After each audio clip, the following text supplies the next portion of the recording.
Why IT Matters. In searching for arguments for why IT matters, I found that the article IT Doesn't Matter by Nicholas Carr was very valuable in my assessment.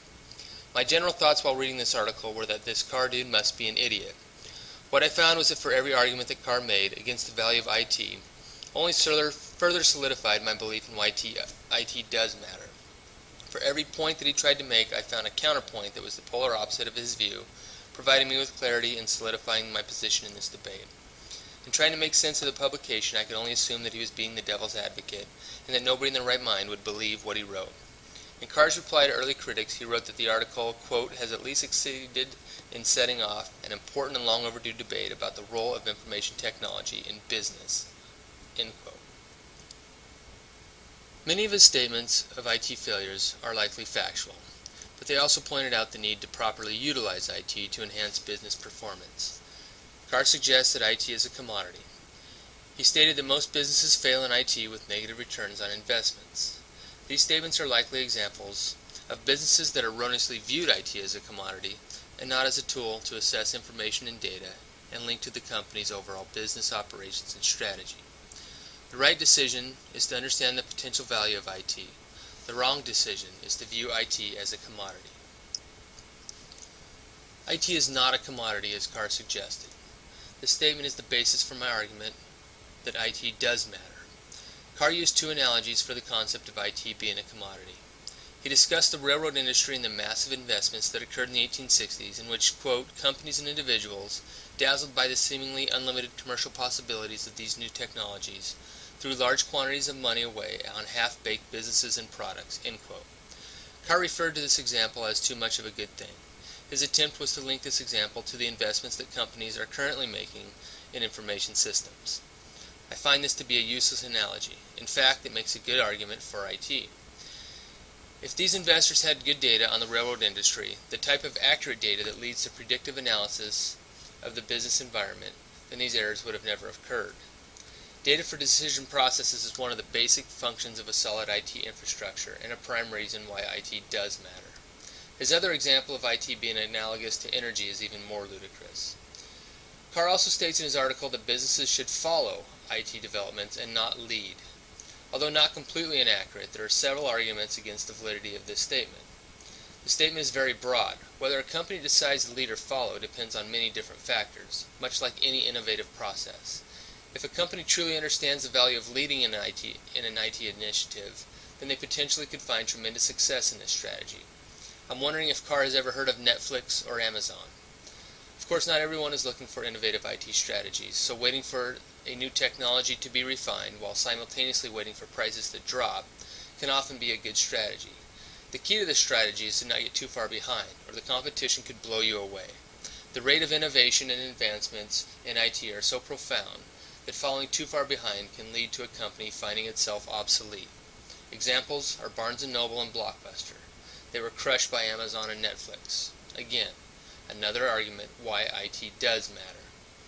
The last key statement from Carr that I found to be profound was that, quote, studies of IT spending consistently show that greater expenditures rarely translate to superior financial results.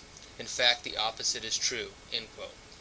To me, this statement may not be far off base. There are likely thousands of examples of IT failures throughout the U.S. and the world. I would tend to think that these failures were due to a lack of vision and strategy by the leaders of these companies. This is further proof that IT is not a commodity. If it were, then all businesses would find some value in IT investments. IT needs strong leadership, a vision for success, and a link to overall business operations and strategies. Without these characteristics, businesses are likely to fail in their IT investments. Without this approach, then IT is truly a commodity. As we learned in Porter's publication, How Information Gives You a Competitive Advantage, IT provides many values to an organization. The key is that the company understands the value that IT tools and strategies provide for the overall business plan. Porter explains the strategic significance of IT and the ability to utilize information technology to create a competitive advantage. Porter's article was written in 1985, and my first thought was that the information and concepts would be grossly outdated. What I found was the opposite. Strong IT strategies are similar today as they were almost 30 years ago.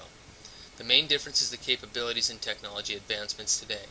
At the core, the strategies are what differentiate IT from other commodities.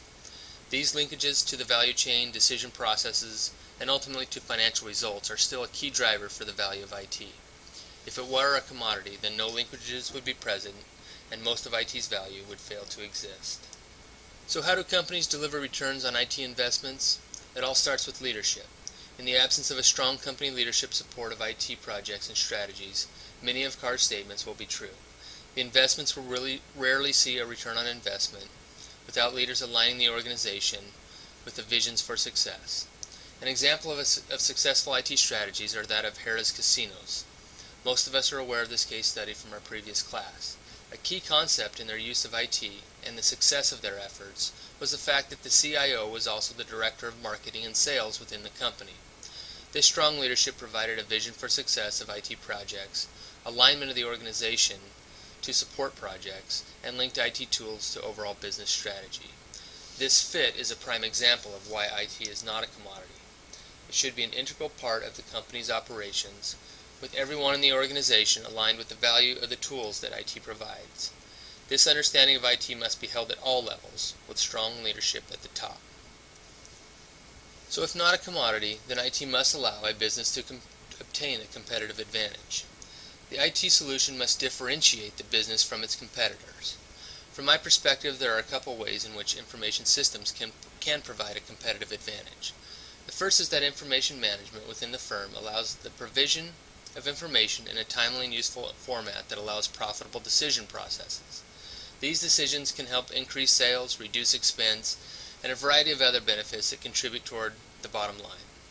The other way to contain a competitive advantage is to be innovative in the use or capabilities of IT. This is where a company finds a way to utilize information systems to provide a better product or service than its competitors. Each of these concepts provide a competitive advantage if the application of the system is superior compared to its competition. So this begs the question of whether or not these advantages can be sustained.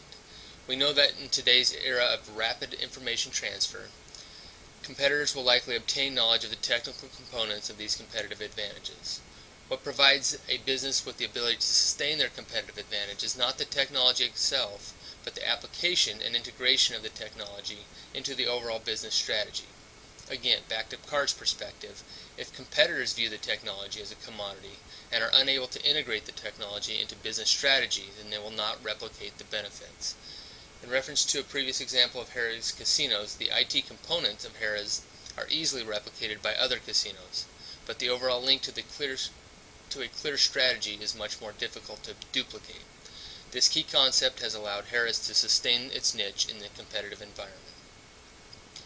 Another example of a competitive advantage created by IT technology, but not sustained, are the stories of eBay and Amazon. eBay innovated the online auction process that resulted in massive profits for more than a decade. Their ability to be the innovator in this realm provided unprecedented success in the online sales business.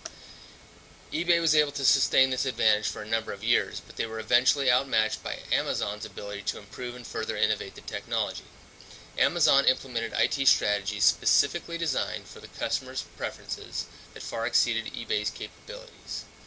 Although Amazon was not in the online auction business, a majority of the customers now prefer the Amazon experience, resulting in significant reduction for eBay's market share. So why does IT matter? It matters for many reasons. It can help create superior products or service. It can help drive efficiencies in operations and help guide strategic decisions within a company. IT can also help improve market share by allowing a firm to better understand consumer preferences and customer habits. These are just a few of the benefits of information technology, and all of these can be greatly enhanced with effective IT design and strategy. This is not an opinion, it is fact. The key is how IT is designed and managed within a business. Strong leadership is the key. If viewed as a commodity as Carr suggested, and has little linkage to corporate strategy, then results will be poor. From this perspective, Carr's claims are accurate. Businesses will never see a return on investment and gain little to no competitive advantage without proper design and use of information systems. If properly designed and implemented and managed strong commitment from leadership, with a clear vision for its value, then returns on investments will occur. IT only matters when properly viewed as a key factor for business success and not just a commodity. I've seen success and failure within my organization. We are a community hospital, and like most healthcare organizations, we are heavily invested in IT solutions for clinical services. Although not on the bleeding edge of technology, our hospital has always invested in being an early adopter of IT strategies.